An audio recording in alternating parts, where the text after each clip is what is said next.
بيان حركة طالبات. نعلن نحن حركة طالبات ضد الانقلاب بأبو حماد رفضنا التام لكل ما حدث من اعتقال وترهيب والتعدي بالضرب على إخواننا وأخواتنا الأزهريين، ونحثهم بأن يثبتوا ويستكملوا المسير، وأننا سنساندهم دائما وسنظل نهتف ضد الظلم والطغيان. لن نصمت ولن نسمح بتكميم الأفواه، وما يحدث من اعتداء واعتقال لطلاب جامعة الزقازيق هو مهزلة بكل المقاييس. نحن أطرس طالبات نعلن نزولنا قريبا واستمرار نزولنا حتى نأتي بحق أخواتنا ويسقط الانقلاب، كما نحذر السلطات الانقلابية مما فعلوه في الطلاب في الجامعات، فنحن ثورة طلابية لا يمكن إسكاتها، ونزداد قوة كلما ازداد الظلم.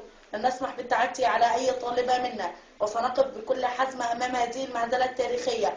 إذا سكت الرجال أمام الاعتداء العلني على الفتيات فنحن لن نسكت، وسنظل نهتف: يسقط يسقط حكم العسكر، احنا الطلبة الخط الأحمر. يسقط يسقط حكم العسكر، احنا الطلبة الخط الأحمر. ومعتصمات.